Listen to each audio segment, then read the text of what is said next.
Nous sommes avec notre historien Eduardo qui va nous parler donc de Kazushi Sakuraba. Franchement, j'ai hâte, hein, parce que là, vos histoires, à chaque fois, elles font mais un carton. Bah, tant mieux alors. Donc c'est parti, on va C'est parti. raconter l'histoire de Sakuraba. Alors déjà pour commencer, on va recontextualiser un petit peu Sakuraba. En plus ça va me faire plaisir parce que je vais pouvoir parler un peu de lutte à livrer qui est mon sport de cœur. Il faut savoir que Sakuraba à la base il a une formation dans le catch wrestling. Qu'est-ce que le catch wrestling? J'en ai déjà parlé un petit peu avant. Le catch wrestling c'est l'origine de la lutte à livrer. Partout dans le monde, le catch wrestling, ça s'est un peu transformé en le catch qu'on connaît maintenant, avec les slips, les trucs, les sauts de la troisième corde. Au Brésil, ça a pris cette tangente-là qui est la lutte à livre. Et au Japon, le catch japonais, si vous regardez un petit peu, c'est un peu plus réaliste, un peu plus proche d'un vrai combat. Et Sakuraba, en fait, il a commencé à se faire connaître là-dedans, dans le milieu du catch. Et très rapidement, enfin en 97 plus exactement, il a embrayé sur une carrière de combattant de MMA. Le premier adversaire qu'il prend, c'est Kimo Leopoldo en 97. Dans cette petite partie-là du magazine, en fait, il faut vraiment recontextualiser. Pour la plupart des gens qui regardent Kimo Leopoldo, ça ne va pas parler, mais je vous invite vraiment à regarder. Kimo Leopoldo, c'était vraiment un phénomène physique. C'était le premier qui a mis à mal Royce Gracie à l'UFC. Il a perdu le combat, mais il a empêché Royce Gracie de poursuivre l'UFC 3. Donc c'est vraiment une référence, et pour un premier combat de MMA, c'était pas évident. Une fois de plus, je vous invite à regarder ce combat-là, il est disponible sur YouTube. Et pour ma part, quand je le regarde, j'ai des gros soupçons que le combat soit arrangé, parce que j'ai trouvé vraiment un Sakuraba qu'on ne retrouvera plus sur les prochains combats, et j'ai l'impression qu'il laisse Kimo gagner. Donc sur le MMA japonais, il faut savoir, quand on parlera du Pride, qu'il y a toujours des espèces de soupçons, une espèce de mainmise mafieuse sur les combats. Donc de mon opinion à moi, c'est pas exclure que ce combat-là, qui compte dans son palmarès officiel, soit un combat arrangé. Donc voilà, Kimo Leopoldo, c'est réglé, on commence une carrière sur une défaite, c'est pas grave, il y a des super combattants qui ont commencé par des défaites. Et là, de 97 à 2001, je vais vous raconter l'histoire de Sakuraba, et c'est pas pour rien que c'est l'une des légendes absolues du sport. Et du coup, c'est parti. Deuxième combat professionnel, il le fait à l'UFC Japan, c'est l'UFC 15,5. Et au premier tour, il va prendre Conan Silveira. Conan Silveira, actuellement, si vous connaissez l'American Top Team, c'est un des cadres de l'American Top Team. Et à l'époque, donc, c'était un élève de Carlson Gracie, équipe ultra populaire, ultra réputée en Jiu-Jitsu. Le Jiu-Jitsu en 97, c'est encore les prémices de l'UFC, du MMA. Le Jiu-Jitsu, ça domine. C'est-à-dire qu'un ceinture noire, à l'époque, peut-être que maintenant, c'est un peu plus dissolu, il y a plus de ceintures noires, etc. Mais à l'époque, vraiment, quand tu es un ceinture noire de Jiu-Jitsu brésilien, c'est l'Himalaya, c'est vraiment compliqué. Et du coup, Sakuraba tombe dans le tournoi en demi-finale contre Conan. De l'autre côté, l'autre demi-finale, c'est Hanjo. On en avait déjà parlé quand j'avais parlé de Rickson Gracie. Je vous invite à regarder l'émission à nouveau. Et Tank Abbott. Donc ça, on n'en a pas parlé. Peut-être qu'un jour, on en parlera. La demi-finale entre Hanjo et Tank va à son terme. Le problème, c'est que les deux sont éclatés et qu'ils ne peuvent pas poursuivre et ne peuvent pas arriver en finale. Et dans le combat de Sakuraba contre Conan, il y a une erreur d'arbitrage de Big John McCarthy qui pense que Sakuraba est out et il arrête le combat trop tôt. Grosse rébellion du public, mais c'est pas normal, il n'avait pas arrêté. Ils vont au terme, ils disent non, Conan a gagné. Et là, il y a une petite anecdote backstage que Conan racontait. Il dit voilà, moi j'étais dans le backstage avec Carlson, on savait qu'on était en finale, on savait que l'autre demi-finale était morte. Du coup, je me suis dit, je suis champion, ou alors il me trouve un combattant réserve ou quelque chose. Ils sont venus toquer, il dit voilà, tu vas reprendre Sakuraba comme le premier combat, là c'est fini bizarre, lui il est ok, il te reprend en finale. Il dit non, je l'ai battu, je le reprends plus. Et il y a ce petit débat qui commence à avoir lieu dans le vestiaire, et il y a le frère de Conan qui est là, et qui va pour sortir, il vient, il fait Conan, on va le prendre en finale. Il fait non, pourquoi ça? Il fait jette un coup d'œil dehors. Il ouvre la porte, il a dit je vois une dizaine de mecs en costard noir, etc. Yakuza. Ils ont dit en gros, ou tu fais le combat, ou alors tu vas pas sortir d'ici en fait. Et là il dit bon je l'ai fait, mais je suis rentré dans la cage, j'étais pas à 100%, etc. Ça après chacun interprétera l'histoire comme il veut. En tout cas, dans les faits, il est parti en finale contre Sakuraba. Et Sakuraba va le finaliser sur une clé de bras. Et là, vraiment, je reviens sur le fait que c'était un ceinture noire de Jiu-Jitsu en 97. Et c'est le premier de l'histoire de l'UFC à avoir finalisé une ceinture noire de Jiu-Jitsu. Ça peut paraître quelque chose de banal maintenant, ou de voilà, mais c'est vraiment un événement à l'époque. Et alors, je ne veux pas dire d'erreur, mais je pense que ça ne va même pas être loin d'un des rares à avoir finalisé un ceinture noire de JB dans le MMA en général. On a d'autres cas où des gars du JB ont perdu des ceintures noires, comme par exemple Macaco contre Pelé, mais se faire finaliser, là c'est autre chose. Du coup voilà, on a le Pride qui avait déjà commencé et qui voit ce japonais qui finalise des ceintures noires, ils se disent mais attends, nous on est le Pride. Donc là je fais un petit retour en arrière, le Pride, pourquoi ça s'appelle le Pride? Pride c'est la fierté. C'est parce que les Japonais ils l'ont un petit peu en travers de la gorge, le fait que les Brésiliens ont récupéré le Jiu-Jitsu qui à la base vient de chez eux et qui fassent populariser le sport. Ils se disent mais attends c'est notre sport. Donc Pride c'est ça normalement. Pride c'est on va récupérer notre fierté, on va montrer que voilà nous aussi on a des combattants de qualité. Et là ils ont sous les yeux un gars qui peut vraiment être top. Et là Sakuraba ils vont signer au Pride et Sakuraba du Pride 2 jusqu'au Pride 13 il va faire tous les Prides sauf le 9. Mais quand même à faire le Grand Prix. Donc tout ça, on va le revoir.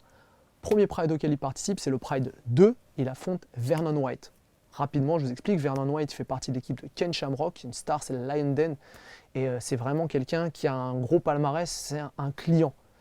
Sakuraba le bat. Il enchaîne directement avec Newton, le Pride suivant. Newton, c'est quelqu'un qui avait déjà gagné la ceinture de l'UFC à l'époque, contre Pat Miletich. Là, je vous donne des noms.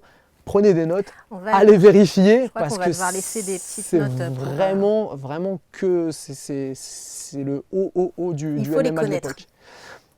Carlos Newton, c'est un combat vraiment atypique. Je vous invite aussi à le regarder.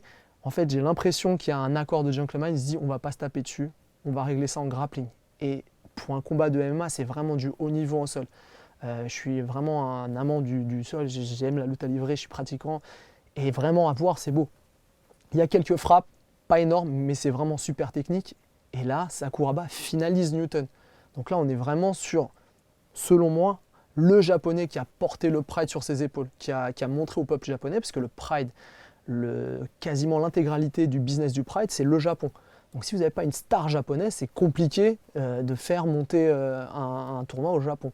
Et là, vraiment, Sakuraba, de mon point de vue, c'est celui qui a pris le Pride sur son dos. Il enchaîne de suite avec Alan Goz. Alan Goz, même chose, ceinture noire de chez Carlson Gracie. Là, le combat va à son terme, il déclare le match nul, ce qui est déjà vraiment bien. C'est-à-dire qu'il fait des combats entiers contre des ceintures noires de JB, il ne perd pas, la plupart du temps, il gagne. Donc, Carlson, il est un peu agacé, parce que là, du coup, il lui a battu son Conan Silveira contre Alan Goz, ça passe pas. Il envoie qui? Victor Belfort. Victor Belfort, notez le nom, allez voir.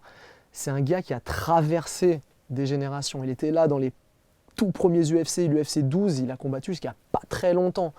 À l'époque, il avait déjà gagné un tournoi de l'UFC et un petit peu plus tard, il va prendre la ceinture de l'UFC contre Couture. Bon, c'est une autre histoire. Et Sakuraba va battre Victor Belfort. Donc là, non seulement il bat tous ses adversaires, il bat tous les Brésiliens, il bat les ceintures noires de Jiu-Jitsu. C'est vraiment un phénomène. Ensuite, on a Ebenezer Braga qui va être opposé à Sakuraba. Donc, je rigole, ils ont essayé tous les gars du JB, ils essaient d'envoyer un gars de la lutte à livre. Même sanction, finalisation de Sakuraba sur Ebenezer. S'ensuit ensuite un combat beaucoup plus simple contre le modeste Anthony Macias. Donc, c'est à peu près le seul adversaire qui était du poids de Sakuraba. Ça, c'est un truc à prendre vraiment en considération. Sakuraba, au Pride, on sait qu'il y a la catégorie plus de 93, moins de 93. Mais en fait, dans la moins de 93, c'est tout le monde qui y va. Et Sakuraba était vraiment léger par rapport à ses adversaires. J'ai pas le poids exact, mais je pense que c'est dans les 85 kilos, quelque chose comme ça. Et il prenait que des monstres. Et du coup, il prend Macias, il le gagne très logiquement. Et là, on va rentrer dans la petite partie un petit peu plus intéressante et qui va nous amener sur le surnom de Sakuraba. Il va être opposé pour la première fois à un Gracie. Alors Gracie à l'époque, c'est le grand nom de la grande famille du MMA, c'est ceux qui ont popularisé les premiers UFC, comme on en a déjà parlé précédemment. Et le premier qui va l'affronter, c'est Royler. Royler, un multiple champion de l'ADC, c'est vraiment un phénomène au sol.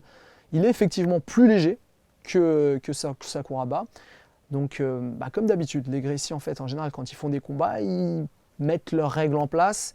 Et en gros, c'est où on accepte les règles, où il n'y a pas de combat. Et du coup, Sakuraba, il va accepter toutes les règles. Ok, pas de problème, j'accepte toutes les règles. Et normalement, la règle, c'était quand on arrive en terme du combat, à la fin, il n'y a pas de décision, c'est un match nul. Et tout à la fin, en fait, il va placer une clé à Royler, qui se retrouve avec le bras vraiment dans un angle absurde. Royler soutient qu'il n'avait pas tapé, qu'il n'avait rien, qu'il est très lax, ce qui peut être vrai. Même chose, je ne vais pas donner mon opinion, c'est pas très important. Je vous invite à regarder le combat. En tout cas, ce qui est sûr, c'est que l'arbitre interrompt le combat parce qu'il considère qu'il y a finalisation. Et Sakuraba gagne contre Royler Gracie. Donc là, non seulement il a battu tous les Brésiliens qu'il a pris, toutes les ceintures noires qu'il a pris, et un Gracie dedans. Et ça va commencer à piquer un petit peu les Brésiliens, et plus particulièrement les Gracie. Pourquoi? Parce que quand je vous disais que c'était le Pride qui voulait récupérer un peu la fierté japonaise, là c'est vraiment l'occasion de dire voilà, les Gracie, vous avez pris le JB, vous en avez fait le jiu-jitsu brésilien, mais là on a un japonais et il est en train de vous battre. Dans la foulée, il y a cette petite guerrière qui commence avec les Gracie. Sakuraba va intégrer le Pride Grand Prix. Très rapidement, le Pride Grand Prix, c'est quoi? C'est un tournoi de 16 combattants, élimination directe, et à la fin, la ceinture pour le gagnant. Au premier tour, Sakuraba va prendre Guy Mezger. Lionsden comme Vernon White, la team de Shamrock. Ils font un combat. L'organisation favorise Sakuraba, il faut être honnête. Ils vont au terme du premier round, match très serré. Logiquement, il ne devait pas y avoir de prolongation. On devait prendre une décision là. Et là, le Pride dit oui, en fait, il y a un round extra. Shamrock dit non. Mon gars, il a signé pour un round, pas un round plus un round extra. Donc, il sort du ring, il donne la victoire à Sakuraba. Et du coup, Sakuraba intègre le tour suivant du Grand Prix. Et là, on a un autre participant qui fait partie du tournoi. Ce participant, c'est Royce Gracie, le gagnant de l'UFC 1, l'UFC 2, l'UFC 4, la star absolue du MMA de l'époque. Et là, les règles sont, on ne va même pas dire spéciales, elles sont très spéciales. Pour résumer, en gros, la règle la plus aberrante, on va dire, c'est qu'en fait, il y a des rounds de 15 minutes illimités. C'est-à-dire qu'il n'y a pas de fin. Tant qu'il n'y a pas quelqu'un qui fait taper l'autre ou qui le met KO, il n'y a pas de fin. Et en fait, les hommes vont se combattre pendant 1h30. 6 rounds de 15 minutes, 1h30. Et Sakuraba va dominer le combat. Dominer le combat parce que Royce n'arrive pas à trouver la solution au sol, n'arrive pas à l'amener au sol. Il essaye peut-être trop de boxer. Si on écoute ce que Royce dit, il dit ouais, j'ai trop essayé de boxer. Le fait est qu'à l'appel du 7e round, la famille Gracie jette l'éponge et que à ce moment-là, on commence à surnommer Sakuraba le chasseur de Gracie, The Gracie Hunter. Il vient de battre Royler, il vient de battre Royce. Et il dit voilà, moi j'ai battu les deux là, mais celui que je veux c'est Rickson. Donc voilà, il me donne toujours des règles, j'accepte toutes leurs règles, donc ramenez-moi Rickson. Ce soir-là, il fait un combat d'1h30 contre Royce, et dans la foulée, au deuxième tour, le même soir, il va prendre Igor Vovchanchyn. Pour résumer, Igor Vovchanchyn, c'est un russe ukrainien poids lourd, il est sur une série de 30 victoires consécutives. Donc là, pour les fans actuellement qui disent, et c'est très bien, Khabib, 29 victoires, invaincu. Là, on a un gars qui est poids lourd, qui met des KO absurdes. J'ai plus les pourcentages des KO. Ce sera vraiment un sujet intéressant à faire, Igor Vovchanchyn. Et Sakuraba, qui vient de faire 1h30 contre Gracie, affronte Igor Vovchanchyn au deuxième tour du Grand Prix. Là, logiquement, j'ai envie de dire, il va s'incliner, mais pas par KO. Il va finir le premier round, à la fin du premier round, qui dure quand même 10 minutes. Il va dire non, là j'en peux vraiment plus, ça fait 1h40 que je combats là ce soir, c'est bon, je jette l'éponge. Donc voilà, on a Sakuraba à ce moment-là qui a deux petites défaites dans les contextes que je vous expliquais pour une tonne de victoires déjà. Du coup, après avoir battu Igor, il a toujours ce petit bisbille avec les Gracie. Du coup, il va reprendre un Gracie. Cette fois, c'est Renzo. Il va dire écoute, tu veux Rickson, mais il faut que tu me battes moi d'abord. Si tu me bats moi et tout, machin, il n'y a peut-être pas de problème, on verra pour Rickson, mais je respecte Sakuraba, mais je vais l'éduquer. Il dit je vais l'éduquer, je vais lui montrer ce que c'est. Et bah, en guise d'éducation, il va se faire casser le bras et il va perdre sur finalisation. Et là, Sakuraba va dire voilà, ils me mettent toujours plein de règles, j'accepte toutes leurs règles. Là, je l'ai finalisé vraiment, donc je veux Rickson. Alors, Rickson ne l'affrontera jamais.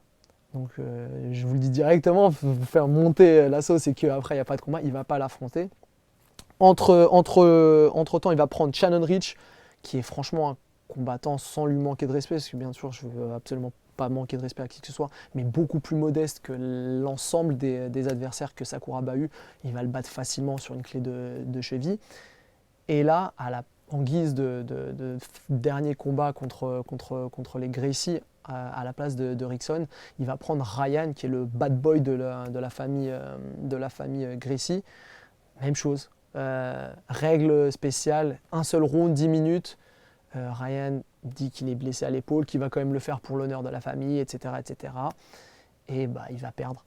Il va perdre et du coup on va voir Sakuraba qui a battu tous les Brésiliens qu'il a affrontés, des ceintures noires de Jiu-Jitsu, des combattants de lutte à livre, tous les Gracie. Et, non, il n'a pas affronté Rickson.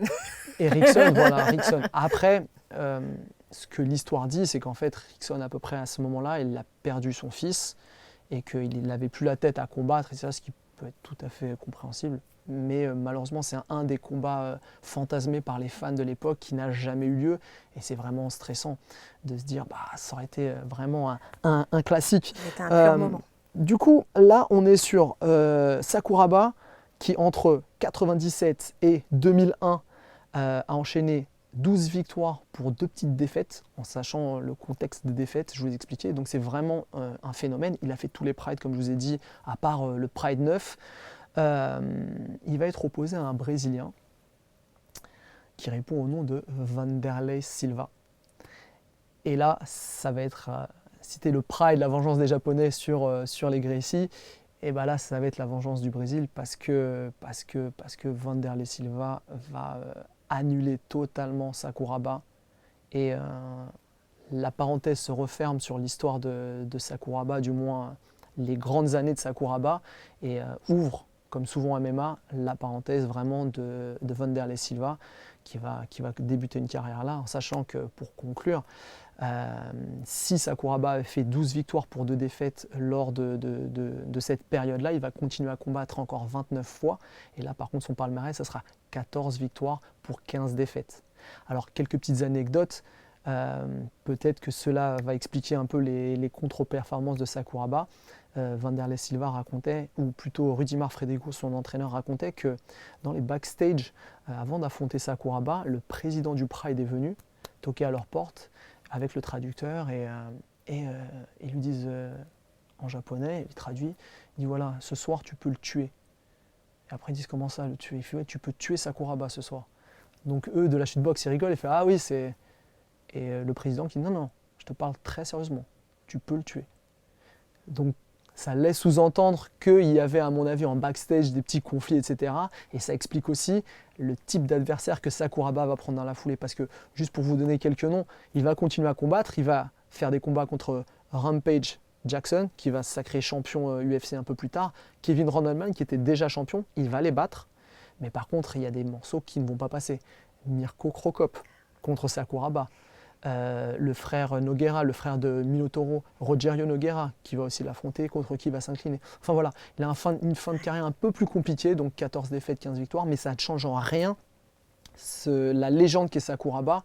Et vraiment, ce qui fait la différence, de mon point de vue, c'est son style très particulier. Il n'avait pas une extraordinaire boxe, mais par contre, la boxe qu'il avait, il arrivait à l'adapter pour ramener au sol, et c'est sa personnalité.